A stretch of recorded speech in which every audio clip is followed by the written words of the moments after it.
好了，咱们已经到群众接待中心了啊。我给大家看一下啊，就是镜头这几棵树。到了之后呢，咱们先把腿伸出来啊，把车架好。然后呢，我们的空中小飞人啊也准备就绪了。现在把安全绳那些给带上，然后呢，先把咱们的背给伸出来。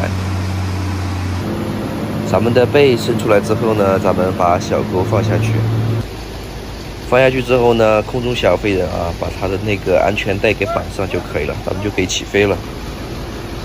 这根树非常高啊，它具体有多少米我也不是很清楚，反正咱们这个背是全撑背啊，世界背全出了。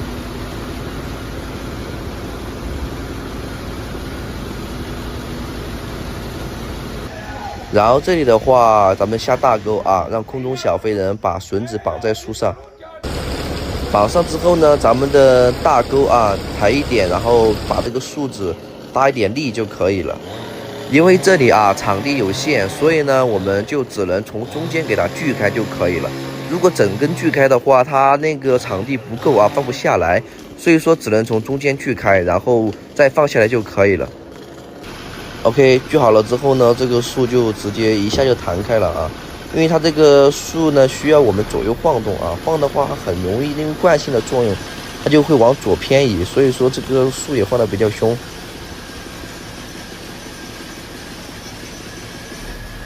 OK， 咱们就从这个位置啊给它放下来就可以了。从这里大家看得出来啊，咱们这个场地确实是场地非常有限制啊，只有从这个位置啊才能给它放下来。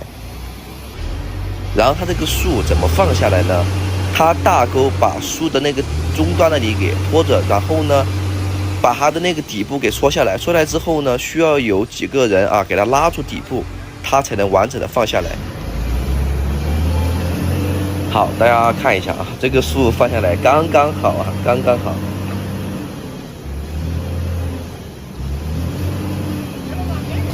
然后这个树放下来呢啊，还是以前的老方法啊。需要把它的那些树枝全部给它去掉。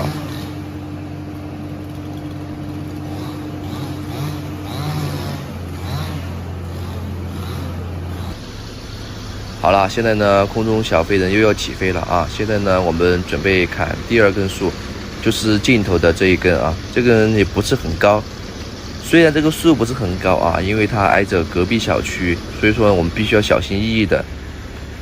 不知道这里大家能不能看清楚啊？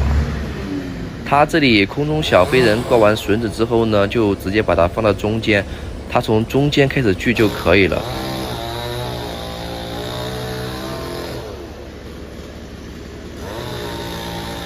然后这里啊，可以看一下空中小飞人是怎样锯这根树的，怎样把它锯断的。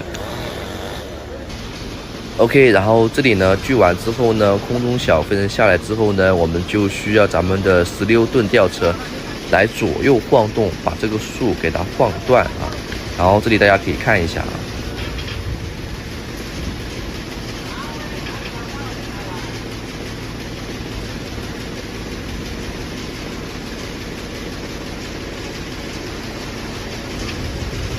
然后这里晃不断啊，是因为空中小飞人呢它没有锯好，所以说导致这个树呢韧性十足，晃不断。所以这里呢我们要重新上去再给它锯一次，然后锯一次之后呢啊，我们再给它晃断。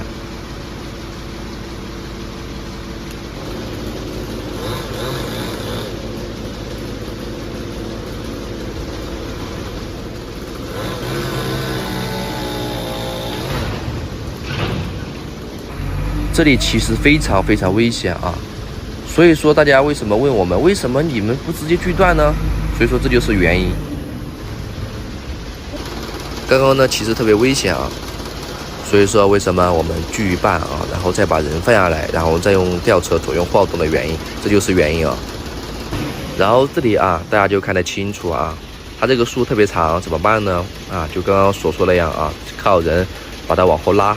往后拉呢，它大钩那边慢慢往下放啊就可以了，因为这个空间限制嘛啊。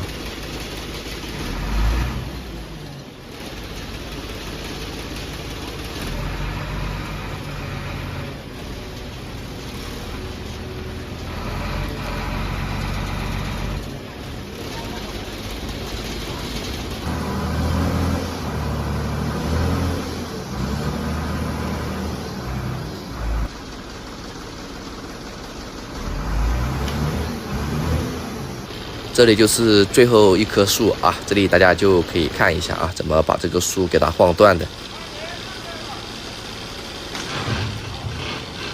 然后这里刚刚说了啊，它晃断的话，这个树的惯性特别大啊，所以说会左右摇摆。所以说我们晃树的话，一定要特别小心。然后最后一棵树吊完之后，我们就回家了啊，下期见。